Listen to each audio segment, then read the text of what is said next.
And welcome back, ladies and gentlemen. Game of three, last game of the day, going for the major. Mineski versus Ehome, and what looked to be a Mineski 2-0. Ehome, they turn it right around and they give themselves a shot in this game by going to game three. I'm joined by Draskell.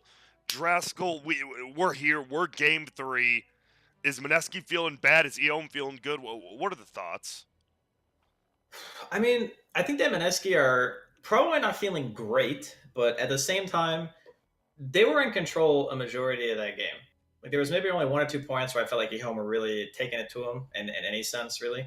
And then there was a couple of not hitting your button moments, and then the game just ended. And that's what happens when the game goes 40 plus minutes. You know, Yeah. you do some bad fights, and the game just freaking ends. So I think coming into the third game, Mineski are going to be feeling pretty comfortable with their drafts. I don't think they've lost the draft yet. At the very least, the second game was close-ish. Yeah. First game, they insanely outdrafted Ehome. So we'll see what happens. You know, it's game three, new fresh look. See what they're bringing. Yeah. Well, we're gonna see an undying ban from Mineski. So even though we made fun of it a bit, I mean that's just undying, right? You call it the 8 minute hero. He does his job, and even though he doesn't look flashy at the end, he's just annoying, man. No one wants to play against an undying, right? Yeah, he actually had a couple of key plays in the last game. Innocence put the tombstone on the high ground for the Roche pit that we talked about. That canceled KP's blink, so he wasn't able to get into the Roche pit to stop the Roche attempt coming in Yeah. from the rest of his team. But yeah, it was good. Like I think that the Undying accomplished what it set out to. Sure, you're going to see him feed a lot, but that's just Undying. You know, he's just gonna randomly feed, and there's not much you can do about it. You're going to be low level unless you're like really crushing, in which case you probably already won the game. Yep. And look at this, Magnus first picking.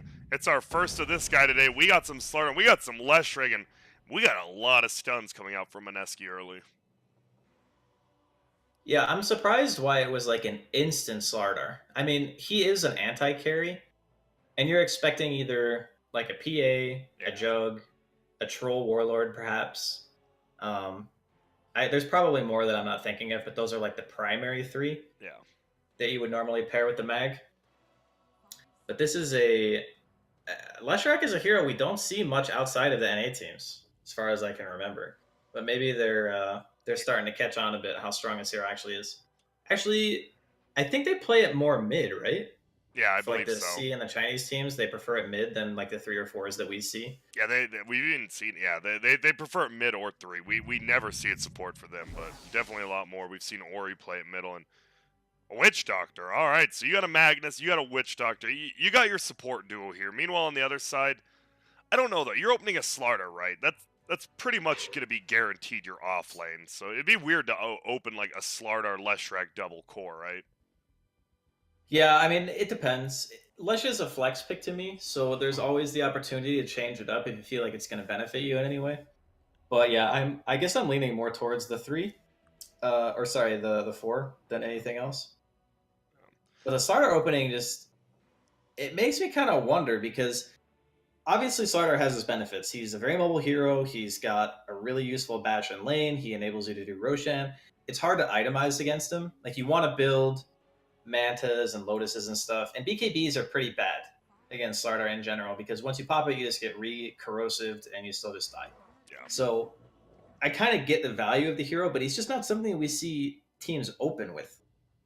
Yeah, it's definitely been a while. And that hero, in have you laned versus it? It's pretty annoying to lane versus now, Oh, right? he's With the really good in the guaranteed lane. bash. Yeah, Yeah. he's very good in lane. He has good base stats.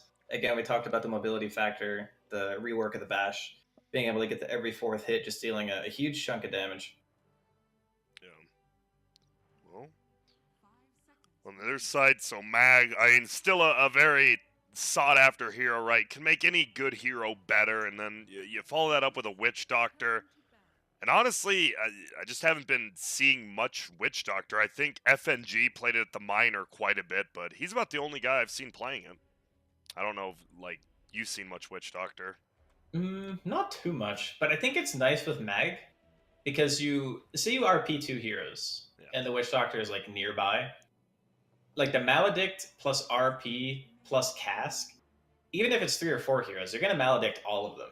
Yeah. right? And you're gonna get the cast bouncing. If it's 2 heroes, they're perma-stunned. Like they just don't get to play the game. Yeah. If it's 3, you're still feeling pretty good about it. If it's 4, then your Maledict is just that much more useful. So you can see the synergy. Like it's definitely a hero that we don't see a ton, but he's got good lane sustain, good base damage, pretty good attack range. Like his lane presence is there. It's not like a Rubik support where you look at it and you go, well, if this isn't one of like 5 players, I just don't want it in my game. Like, Yeah. just get it out of here. So I don't mind the Witch Doctor. Well, we're going to see the bans getting finished up here, and it was a Jug ban from Mineski, obviously Mag Jug, pretty damn good, and Ember Spear banned out from Ehome. Pretty open on both drafts still, besides the fact Ehome's probably going to pick a melee carry. And there's going to be Rasta. All right, so we've seen a few drafts like this today. It's just a lot of disable. Like, you just look at their lineup and you're like, damn, that's a lot of disable. Yeah, many stuns. Many stuns. Every single hero in this game has stuns. All of them. Yeah. That is. So they're leaving PA intentionally in the pool here. Probably just like a go ahead, pick it. It's fine. We're more than willing to deal with this. You look at things like OD is a really nice answer to PA because you have the worst ink gain in the game, actually tied for worst, I think, with Troll. Yeah.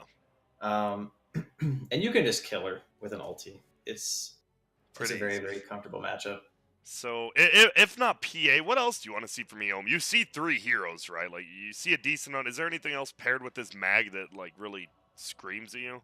Not really. I mean, I think Jug would have been ideal, but obviously Mineski banned it. I go back to think of things like Spectre too, because we've been seeing a bit more of that here recently. But then I look and I see like a Lesh and a Shadow Shaman. I just go, your tower's just gonna die. Like your tower's just dead. So it's tricky because you know that they left the PA in because they're not scared of it. So you want to pick because it's probably the best hero, but you're like, nah, they probably got something for it. It's drafting. I'm drafting probably missing something here. What am I missing? What about is a hero like TB too bad versus all this magic damage and lockdown already, or? It feels quite hard to play TB this game, and it doesn't really synergize with the Magnus that much. I mean, even Lifestealer doesn't feel that great because it's a Slardar, right? And then you just get amped through it, so it's a hard one. Wow, and they go the opposite way. They ain't picking that core yet. They're gonna take a Pugna here. Yeah, I like the choice of just not picking the core now, because you want as much information as possible if you're gonna set up your safe lane, and that's kind of what you want to do. So maybe they're gonna lean more towards just securing the lanes and not worry so much about the Slardar and the impact on the hero that it's gonna have, but more of just if we win our lanes, it's fine because we're gonna have that empower accelerant and we'll get our item progression just that much faster. Like we talked about last game, item progression can trump lineups. That's how it works. It's like a rock paper scissors, but in another way. So the reason why they win the last game with Aluna, even though she was pretty much equal terms on farm, is because 1 or 2 bad fights happened and she got a full butterfly. And then the PA didn't have time to get her catch-up item, which would have been MKB, and the game just went to shit. Yeah. Like it was bad. So if you can get a good early game, sometimes the matchup doesn't matter as much as just your laning in general. Makes sense. Now Mineski, you see this Pugna Magnus Witch Doctor. That kind of denies the OD pick now, right? Do you think is that why Ehome possibly did that? It could have been a deterrent, yeah. If they were ultimately setting up to go back for the PA, then Pugna would have made a lot of sense, just for that reason. No. And plus, there's Shadow Shaman and Alesh. These heroes are going to get owned by Ward. It's just going to happen. Shadow Shaman drops wards. He takes like, at level, 18? He takes like almost 900 damage before magic reduction. That's pretty good. Yeah, it's crazy. Morphling comes out. We see our first true core, and it's a pretty potent one. We've seen a little bit of this watery man, and the hero can farm, show up to fights, do a lot of different things. Not too bad versus Pugna as well. You get your own ward. You can kill his ward off quickly if you want.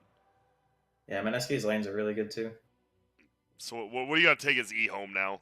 Because you don't want to just get run over in lanes at all. And they've got a fair bit of disable over you now. God, this is a hard pick, honestly, for Ehome. You might have to abandon the Empower strat and just pick a hero that can actually lane. I mean, you have like Monkey, who's like probably one of the better laners that you have left that can still benefit from Empower. Okay, they are going to go TB. Okay. So they're just Mm, they're looking to do they, a kind of what they did last game, right? With the Luna, go ahead, go do your thing. Magnus will give you empower, but we're just gonna roam around as us four and hope you carry. Or I mean, they can definitely pressure, which is like the Pugna can hit towers, Witch Doctor is a pretty good lane support. I wouldn't actually put it past Mineski to run a tri lane this game though, because again, it's pretty much the solution that they had in the previous game. We saw them tri lane the mag when Febby was playing it, but they just kept the dual lane static, right? They left Ajit yeah, bottom to kind of fend for himself, and then because you never want to bring the mag to a tri lane, it's and if you just can not force good. the team with a mag to tri lane, it's usually a good thing. Now, each team needs another hero. Anything like just crazy standing out to you on either team. Uh, That one. Anything that Mineski can group around, I think is going to be good. So anything that buys team fight items, anything like a DK, for example, if they're going to pick the mid, just a hero that's going to walk up the towers and hit them, BKB buyer. I guess you have another way that you can go if you want to pick something that buys those items. Like Pango's in the pool, right? Yeah. Yes. So like I wouldn't even mind Pango for Mineski. He's very chaotic hero. He can walk to the mid lane. There's nothing in this game that really owns him, and he also buys Greaves. And I think you kind of want that if you're Mineski because you don't have that item yet, and you can actually you can use it to walk mid, and even if it's Pugna mid, it's whatever. Like you don't really care about that matchup too much. No. So, what you thinking like a Pango? What about Tide Hunter? Is a possibility of that or? Yeah, What? Tide's not bad. They could put the Morph mid and just do Tide, Yeah. and then they'd have a First safe QB. lane. They'd have a safe lane Slardar, but I mean Tide does own Magnus and Terrorblade really freaking hard. You know, they're gonna ban out the Okay. Puck, the Moon Puck, a classic. Just you don't want to forget about that hero. And they're gonna go right into their pick. They're taking the Shadow Fiend. So you asked, and it looks like they will play. We've seen a lot of these last pick Shadow Fiends, but now you got a full counter pick here. Does anything Yeah. truly counter that Shadow Fiend middle? That's the thing, right? Like he's always gonna get his farm in the jungle. Well, there are heroes that kind of dumpster him, but most of them are heroes that kind of suck against Pugna. So like Lena's one of the heroes that you would say, okay, this hero dumpster Shadow Fiend, but you don't really want to play it in the Pugna because Ward is annoying. I still like Pango for Mineski, but Okay. we'll see. I mean, there's choices. Yeah, there is. They only have 29 seconds left, though, and this is a big one. You don't want to go. This is day one, right? You don't want to go down. It's game three. You don't want to lose this last game. And they do take the Anyways, Pango. Nice call. So that does mean it's going to be a pretty good lane for the Shadow Fiend, though, right? Should farm even more than normal, or no? Can Pangolier disrupt um, that? Pango actually has reasonable base damage. He got 4 base damage in one of the recent patches, Yeah. so he still has a lead. But yeah, Shadow Fiend's not going to feel threatened. He's gonna go for the CS. They're going to manipulate the aggro. They're going to play the normal mid lane, and ASD might have a fraction more farm than normal on a Shadow Fiend. Uh, but I think it's more about what the Pango offers to the team. Yeah. Like the Pango buys the Greaves, he buys the pipe. Those are items that you want to end the game with. He also can buy Crimson and stuff like that too. It just fits what they wanted, which is that centerpiece to be like, okay, we're grouping, we got our team fight buttons, let's go. And comparing TB to the other carries, you still don't like the Slardar minus armor, but you don't feel as bad about it, right? With how high your base armor is, or is it still like a pretty big problem? I mean, it can be a problem if you're just sitting there getting hit, Yeah. but if you have your Manta already and you have Sunder up, you're not really that scared of Slardar. Gotcha. So, well, which draft? You're going to game three. You want to play one of these? Which one are you playing? I'm sticking with Mineski. I like their lineup. I think they have such good push potential. They have a lot of lockdown. Their team fight's pretty good, and I think that their late game is actually quite hard to deal with because the way that TB wants to play, he wants to just be a turret, right? He wants to hit meta and he wants to just punch stuff. But it's going to be really hard to do that. KP's fast, Moon's on a fast hero, Ajit's going to have waveform. The only heroes you can really do that to are like the Lesh and the Shadow Shaman. So I think that what they wanted was a hero that wasn't going to get completely dumpstered by Slardar. So that in that sense, TB kind of fits the bill. But at the same time, I feel like the later the game goes, the easier it gets for Mineski. I feel very similarly to how I did in game 2, where I think the drafts are pretty close, but if I had to pick, I would pick Mineski. All right. And it does feel like Ehome also has some of that, like, if they just dominate the laning phase, right? You just go uphill, 15 minutes, you got a Pugna, you got a TB sieging. You come out of that laning phase, so you're pretty scared. Yeah. So you're I not, like this smoke yeah. from Ehome. This is nice. Why do you like it, though? Just scouting the lanes, Because or what does it do? it's it's because it's so common nowadays that you see people come and you drop the ward or whatever. Yeah. And sometimes they don't smoke and you'll just see them, right? And the ward just dies. Or you just assume that they warded and you drop the sentry anyway. But what the smoke does is it allows you to get the ward down way before anyone could possibly be there. Because you're smoking and you're running out of base, so you get the movement speed buff. So then it's just a pure guess. And a lot of teams aren't gonna want to like waste a sentry on just a maybe. So that ward I think is probably just gonna stay alive. Yeah. And then the opposite side, you see Moon. He was on the other side, and you actually saw Dire was pinging it out though. So we'll see if there's some shenanigans middle with some sentries. But Well, Febby has a sentry on him, so if someone on the team says, "Hey, maybe they just warded this," and it depends on how the mid lane plays out too. Sometimes you just know he has a ward by like how he manipulates the creeps or whatever, and then it'll probably just die. But for now, they're gonna have the vision advantage there.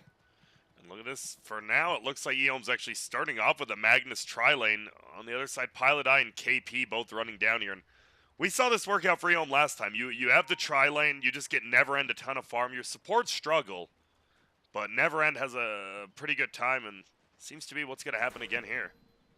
Ooh, KP.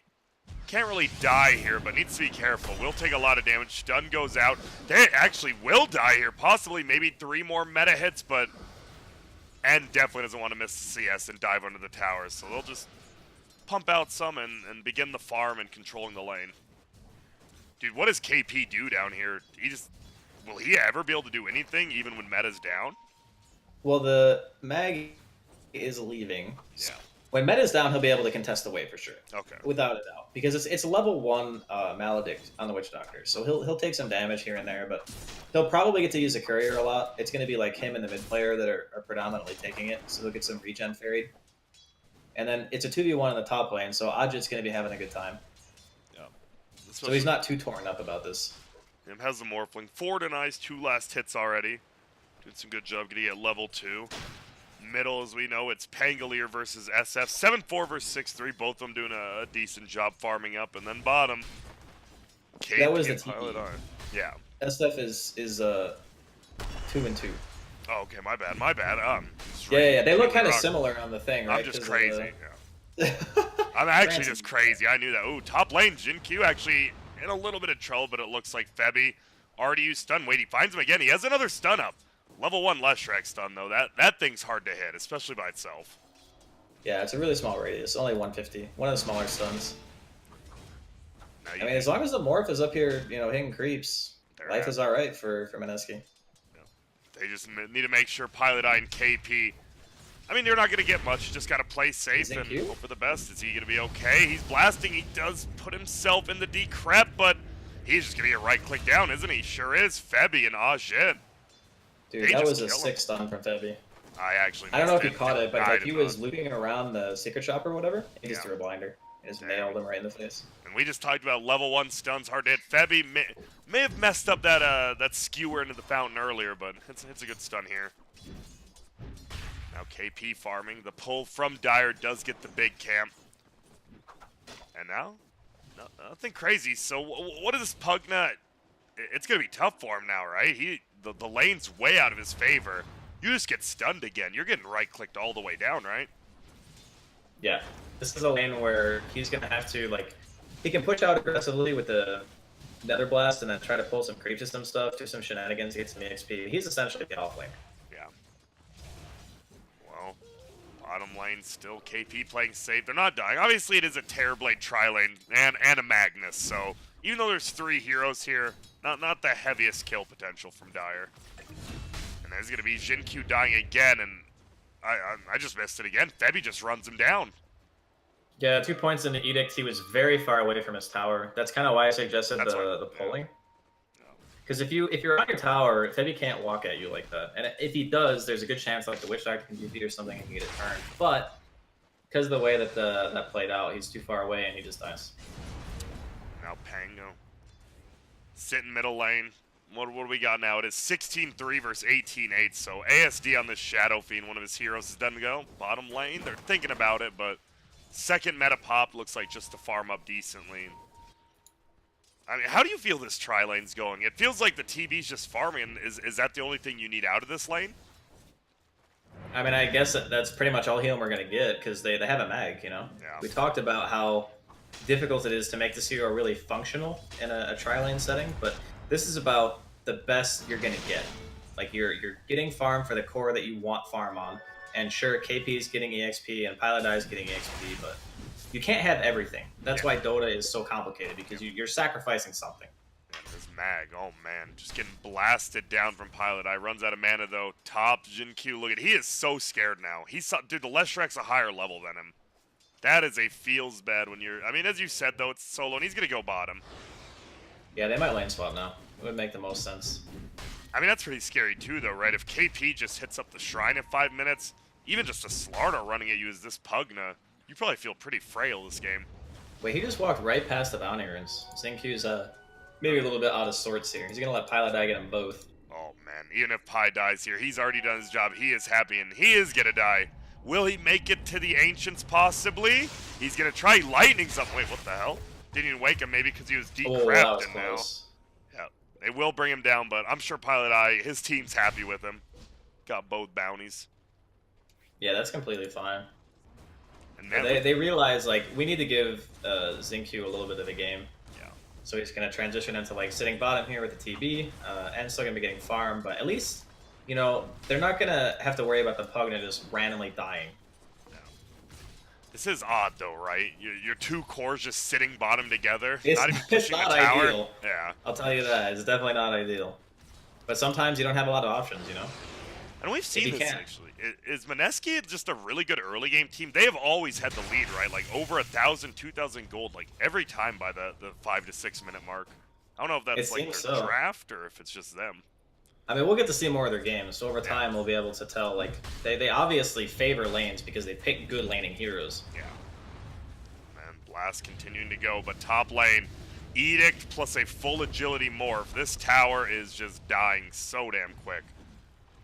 He's even going Midas. That's a 6-minute Midas on Ajit if he gets to the secret shop, or side shop, rather. Are you a fan of it? I know it's early, but it is on morph. It's kind of strange, right? It's a little bit weird, but honestly, I'm never gonna trash talk a 6-minute Midas. Like, it's one of those items where if you can get it that early, there's very few circumstances where it's really gonna punish you. Yeah. And well, Febby still chilling up here. Is there any?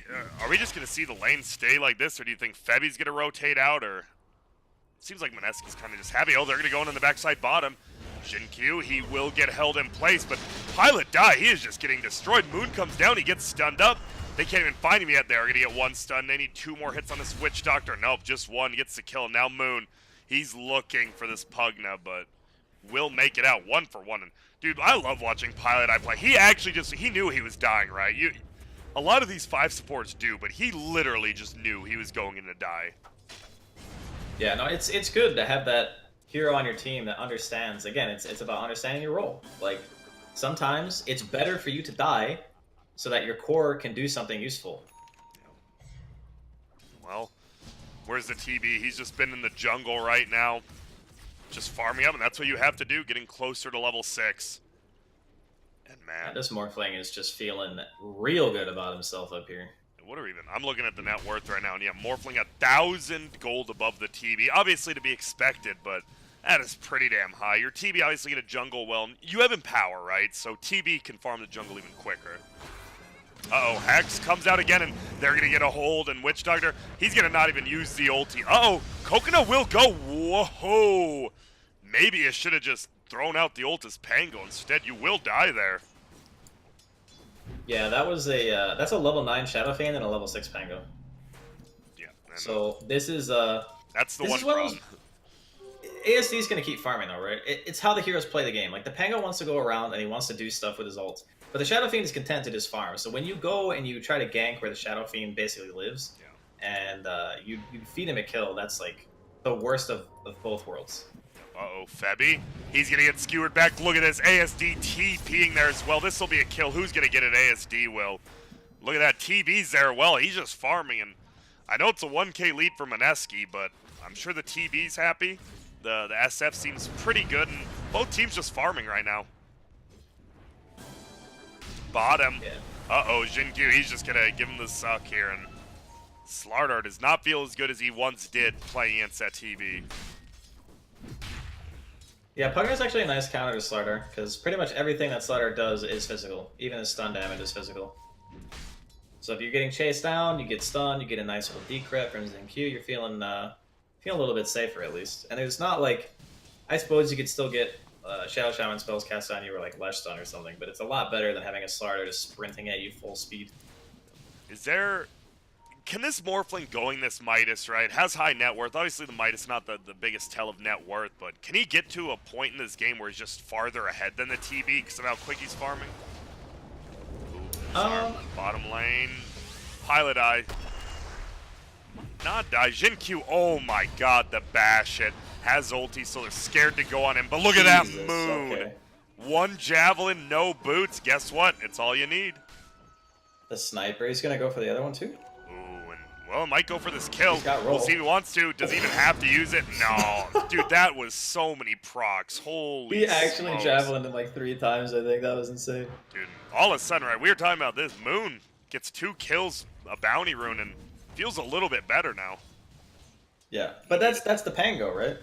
Yeah. Like, sometimes you run around and you feed, and then sometimes you run around and you just kill a support in one swashbuckle. That's what that hero does. It's true.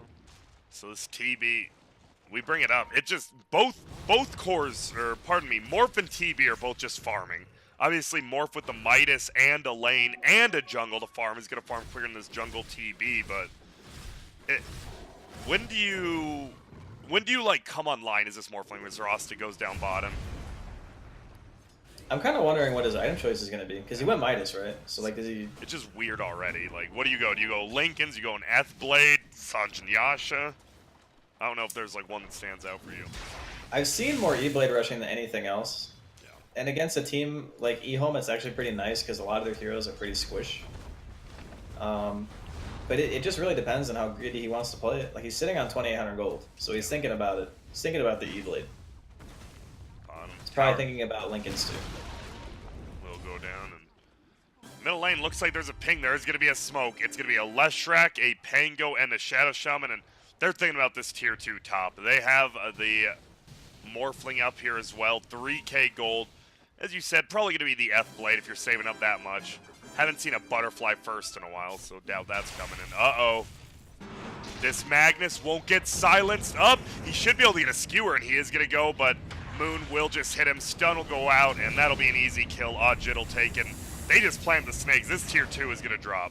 Edict's still going as well. Finally wears off, but I don't think they're going to be able to pressure bottom tier 2 as quick as they're doing the top tier 2. And Jinkyu just too scared. Backs up. Yeah, this tower is just full HP. I like the fact that he just dropped the wards there. A lot of the time you would ask the question, you know, why drop the wards when the tower's probably just going to die anyway? But it's more an issue of getting it done quickly so you can get back across the map. Because you know you're probably not going to be able to siege high ground at this stage. It's only 12 minutes in. You don't have the items required.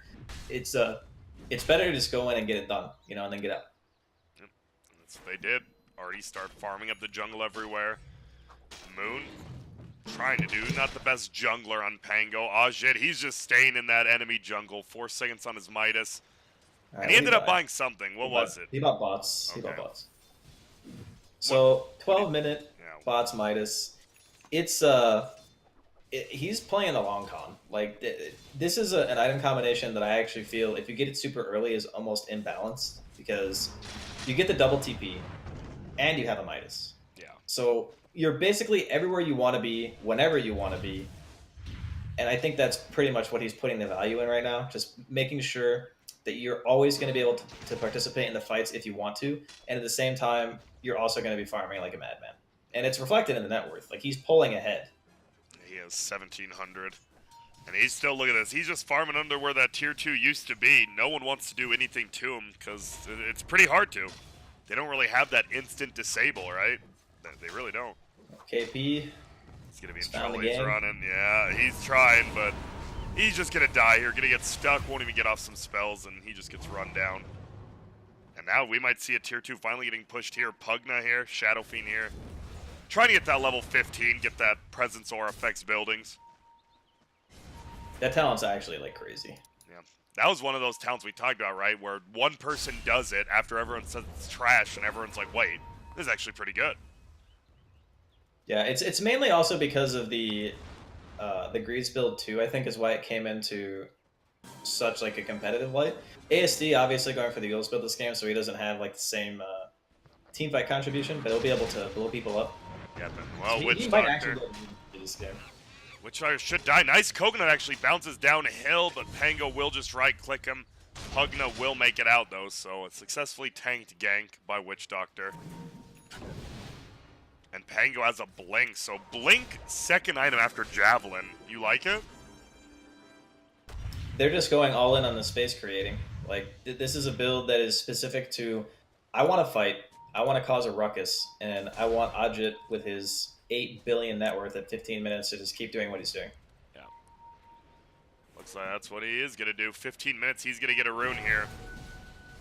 Will get attacked by his own illusions, but bottom, roll out will happen, and he's just going to swashbuckle away. And that is going to be 4 bounty runes again. Yule's into the air, though. Possible kill. Pilot Eye seems to die a decent amount, holding the rest of the team back. Stun flies, misses, and Febby dies as well. So they get 4 bounty runes, which I'm sure the cores love, but you lose both your supports. Yeah, ASD unfortunately had a haste, so even Pilot Eye couldn't stop them long enough from chasing down the +1. I mean, it's still a net worth lead for Mineski, but it does get to a point where putting all of the weight on one hero can kind of be detrimental, especially when there's abilities like RP and Sunder. Yeah. Because they're just so good at turning the pace of the fight around just with one key press. And that's the kind of thing that really makes it difficult for one hero to stand out and be like, yep, I'm just carrying this game. Oh. Moon just trying to hold back the Shadow Fiend bottom. And for the most part, 8 to 8, 1 kill a minute at 16 minutes. The slowest pace game we've had, but it's a game 3. You definitely don't want to lose this one in Jin Q. They're just running through the jungle. And they throw down the Pugna ward. There's going to be a roll, it looks like, and they do. They blink forward. They see the Pugna. Will he stun him again? They sure do. They place the wards around him. Even though the Pugna ward's uphill, they don't care. There's going to be the Pugna going down. Here comes Ajit. Even with the Midas bots, will pick up a kill. And wow, they find another one, and it's just a 3 for 0. That's a quick kills. Yeah, that's the power of the blink too, though, because it gets you in immediately, and plus you get to roll from very far away. Yeah. And then you can just blink in to get the guaranteed instant stun. And a lot of games that's very useful because there's quick heroes on the side of, like Pugna's pretty fast. You got Skewer away. Shadow Fiend went for the Yules and the blink build, so he's got his own mobility as well. It's nice to be able to just get in, guarantee the stun, and yeah, he does go for the MS this game. I figured with the blink Yules that would be the play. So where do you want to go on that? He's going BKB. Well, what's like your build after that BKB though? Do you go sheep stick? That seems pretty common, or do you actually need damage in this game? You're fine with just a TB, right? Just doing all the damage. Yeah, I'm okay with a TB doing all the DPS this game. I think it's manageable. He can get his damage items. The SF gets his hex for the Morphling, and then you have an actual answer to dealing with the scalability of Ajay, which right now he's maintaining a pretty solid lead over everyone else. He's got Manta, he's got bots, Midas, a Wraith, and a full wand at 17 minutes. That is insanely far. 10 point, almost 11k now. Oh, he's gonna go, but KP, he's gonna get the stun, and I believe ASD might have just suicided. He sure did. They get Innocence as well. And well, this Shadow Fiend, he thought he was gonna do some swaggy stuff on Ajit, but KP, right place, right time, and now bottom. Magnus in trouble, stun will fly. Are they going to go for this kill? They sure will. Febby gets it. Pilot Eye will die. Febby gonna die as well, it looks like. Jin Q sucking him, and Neverend will not get the kill. Actually, he does. Wow. Gets the double, and, well, 2 for 2 trade, but losing that Shadow Fiend, probably the biggest loss out of all that. Yeah, for sure. The Shadow Fiend, he got his blink, fresh purchase. He was like, hey, I see an opportunity to maybe go for this kill, but he didn't see the Slardar. And, KP's positioning was on point. He was standing so close but out of vision that there was no way that Blink Heals Requiem play was ever going to work. So just nice positioning, nice bait. Do you like so Midas Morph, Midas Slardar, you like those versus a TB? I think it's good because you're controlling the game. Yeah. So it's my opinion that if you have Midases and you're controlling the game, you are in like a commanding lead, even if you're not necessarily like hitting tier 3s or anything crazy like that. Plus you have Slardar and Shadow Shaman, so you get to take objectives basically whenever you want. And it's like the old Midas mantra. If it doesn't interrupt the game, Midas is fine. Like if there's no other item that you absolutely need at that given point in time, then the Midas is acceptable because you're not hurting your team fight. You're not making it so that the enemy team can end the game. I mean, they got a freaking tier 1 in the offlane. Feels like the Radiant offlane tier 1 is the least killed tower in this entire series. Yeah, it feels... And it doesn't feel like they can kill it, right? They have a Pugna and TB, but the lane's always pushed in, and you can't really, like, break into that jungle. And on the other side of things, though, you see Dire playing pretty aggressively in the bot lane, but Moon will come and stop that. And he has boots of travel now as well, so the mobility grows on Mineski. Even Pi has mana boots. This is a situation where I don't mind Midases at all. Uh-oh, we might have a fight coming. There's going to be a rune. Whoa, he actually blinks barely far enough away. Will go after KP, and you're not going to get him. And Pilot Eye will just steal the bounty runes, but bottom, they get both and a DD on this TB, so he'll farm even quicker. He will be close to level 15, and is there a certain... I mean, he's got his BKB. When he gets his Manta, do you think about just taking a fight with this TB? Feels like... I mean, they want to take a fight now. Just with the BKB is fine. Meta coming up in 10 seconds. Probably perfect timing. We'll see. Will they find anyone? Currently, it's only Moon bottom, which would be a good kill, obviously. And they're looking. He has Blink. He's just going to TP on out. And he actually TPs to the tier 2. And they know he's there now, but he blinks away again. And this should just be a tier 2 kill. Looks like bottom lane if Dire can push it in. Yeah, it's really hard to justify defending, especially when you see the heroes poking around. There's 5 of them. You're still kind of waiting for, Ajit maybe to... Is he just going straight butterfly? He's got 2,700 gold again. He did have Mask of Madness queued, because that's usually like the butterfly satanic combo. You'll just buy the Mask of Madness, disassemble it later, and then finish both items. Nah, he's got an ulti orb now. Oh, okay. He audible to the Scotty. Yeah. I was looking. I'm like, he's at the secret shop doing something. Okay, Moon. He's defending bottom tower by himself. Does have to be careful though. And he goes back to hiding and should go down. Pugna's right click won't get it. Actually ends. Illusion does, so even more gold there. Not too shabby. But tier 2 middle getting pushed in now by this Morphling who he does a decent chunk of damage and does it pretty damn quick. Oh my goodness, this tower gonna melt under Edict and Morphling. Yeah, this is really, really scary. They might even be able to get a tier 3 if they play their cards right. Is Mineski, how much stronger is Mineski right now? Are they a decent amount, or is it actually still pretty even? It's kind of even as long as the mag gets like an RP on 1 or 2 heroes that actually matter, At this point, it's a little bit rough because there is an Aegis. So normally you'd want to like RP the morph, try to blow him up or whatever, because there's no real save on the side of Mineski. So if you catch him out before he gets his strength morph off and you kill him, it's fine. But for now, he's going to have that respawn. And they need to wait that out at the very least. Bottom lane. He is going to get the ulti this time, but Moon should be able to just roll on out. Gets the help of the shield crash. Ajay gets killed middle. And he's rolling back through. They're actually going to look. Shadow Fiend's the one in trouble now, and uh-oh. That's ASD again. I hate to be that guy, but I mean, the Timber saw game as well. Feels like ASD definitely has some positional issues. Yeah, I don't even think it's just that this game, though. I kind of disagree with this item build. Oh. Because, okay, so I think that Blink Fuel Shadow Fiend has its place. Yes. And from the respect of, okay, you have a core that's going to be doing all of your damage for you, that's a game where you would normally say, okay, yeah, let me just get Yule's Blink. But the issue is that there's a Slardar and a Morphling in the game. Yeah. So the reason why that's annoying for you is because you're going to pop your BKB, and all you're going to want to do is hit Requiem, and that's it. But if you get amped and the Morphling's just autoing you, you're dead. Like, you don't have any armor left. You have no armor items. You're getting chunked. Ajit's going to have a full Scotty here in a second, and your Requiem combo might not even kill. So, top lane, they're looking for him. And they actually find him. Oh my gosh, he gets bashed up, but he gets Dagoned. And All right, neither team wants to take a fight. They're pretty smart from Mineski because there's a lot of heroes. There's 5 heroes TP'd in here now. They know they got to take a fight. They have this TB, so you know the late game. You never know what can happen. A TB can just win a fight and shred your base, but you know the pressure's on. You've been kind of bleeding out a couple kills every minute. Do they want it? I mean, when do you take a fight with this TB, or do you just continue to let him farm? Because it feels like they missed that first smoke they were trying to do. Yeah, it was a really chaotic fight. Okay, Moon's just going in.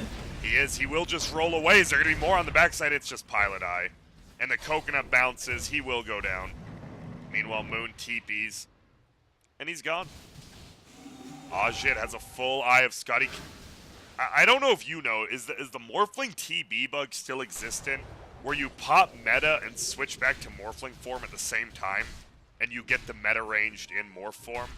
I'm not sure if they fixed it. I don't know if they fixed it or not. I know it did used to be a thing, but... It feels like if he's changing into him, it might still be. Because I haven't seen him use meta yet, so you're probably saving it for that, occasion. Yeah. And it's very... I would say it's actually pretty broken. If you've seen it before, it is insane watching a Morphling do 600 damage from 1,000 range away. Yeah, it's completely insane.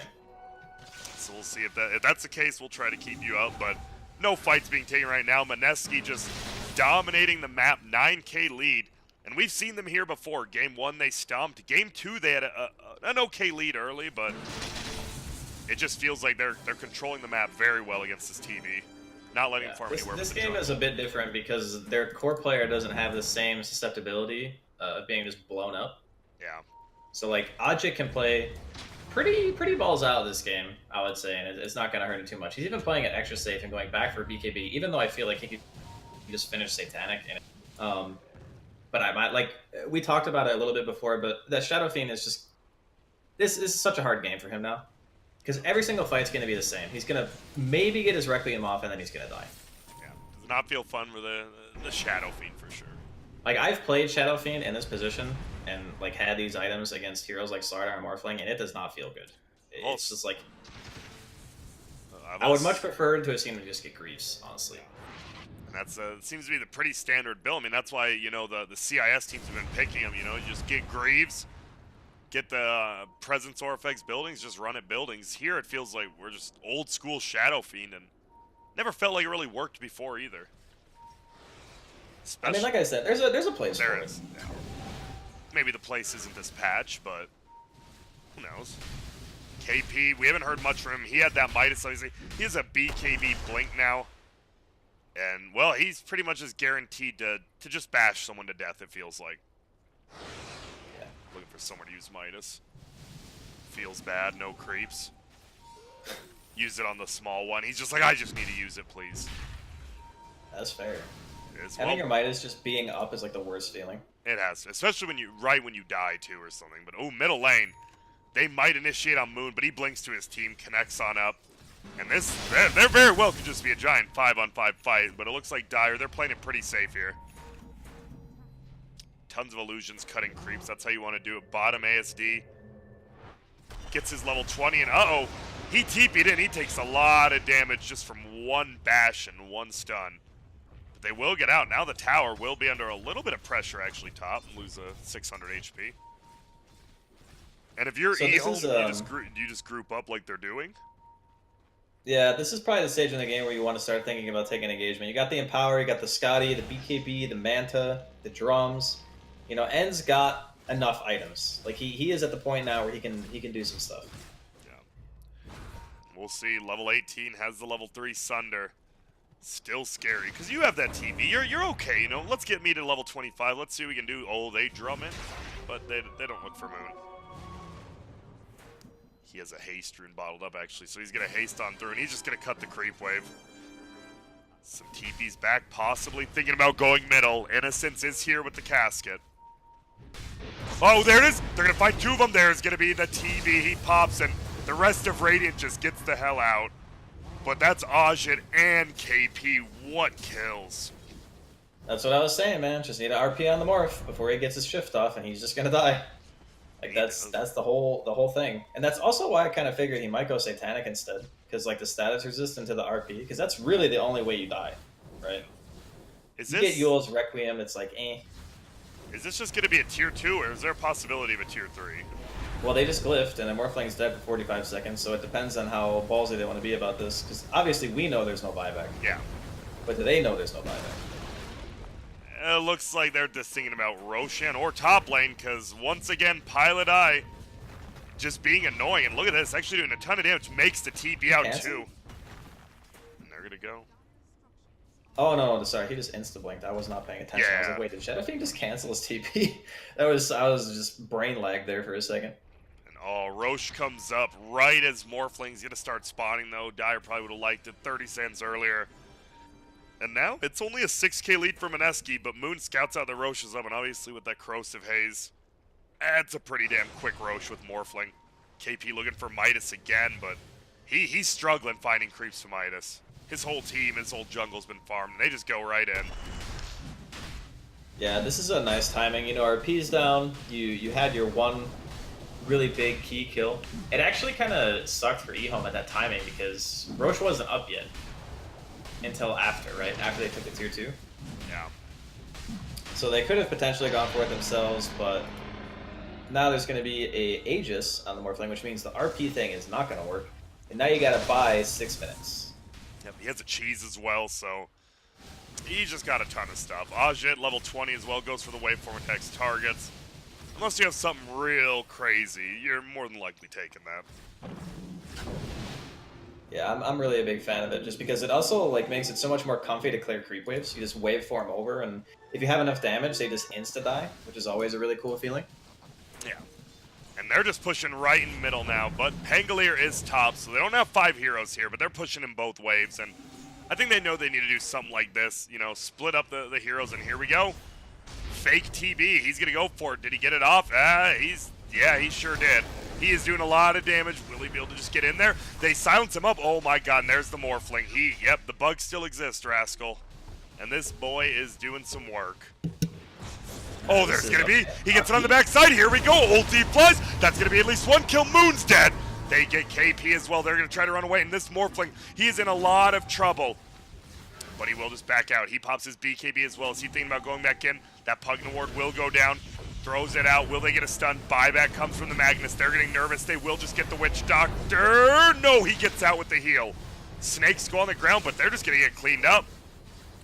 And a successful defense from Ehome. 5k lead still, but they're slowly bringing it back down.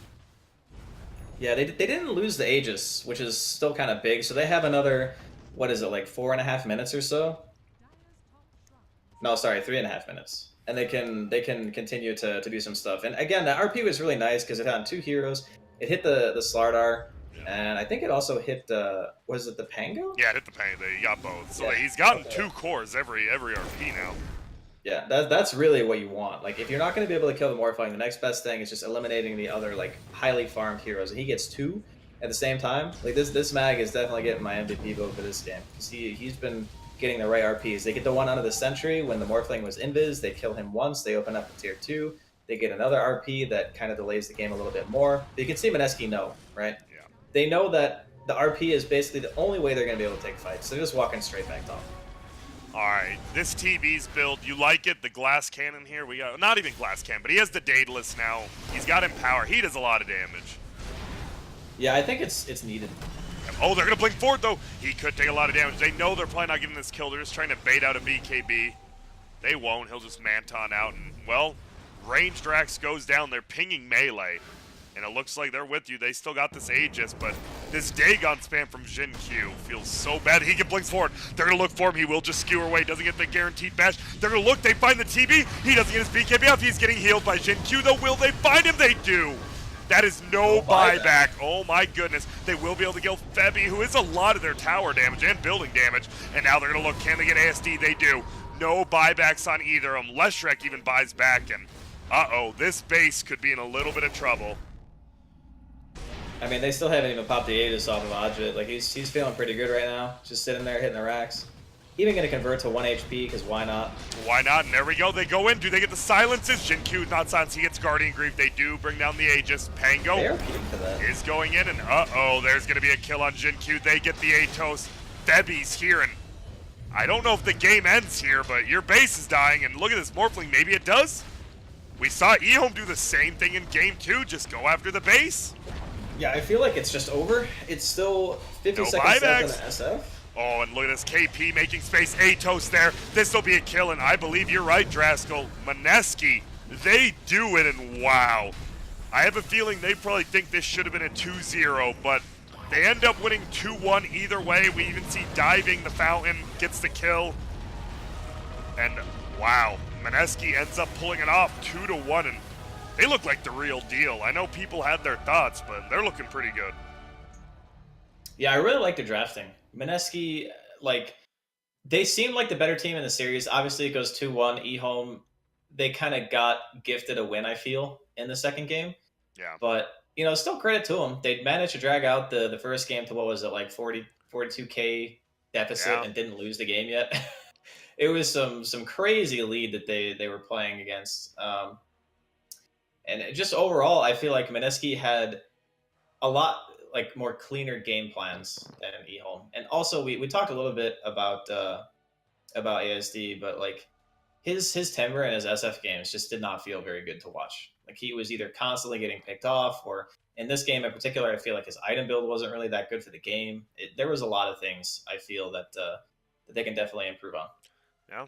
No, I completely agree. They didn't look completely lost, which is good. So moving forward, we'll see. But that's the end of day 1. So day 2, we can go over really quick. It's going to be VP versus Mineski, the very first series. That should be a good one. Then Forward versus Ehome.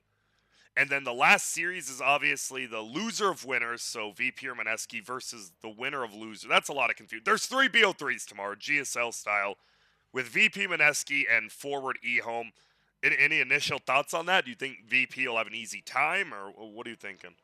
I'm really excited for the VP Mineski game because I think, like, after watching Mineski play these games, I feel like they were a little bit of a cut above Ehome for obvious reasons. Like, obviously, they're playing with like stand-ins and stuff, but this is a team that I think has a lot of potential, and I like their drafting style. So I think it'll be an interesting matchup. I'm definitely looking forward to that series.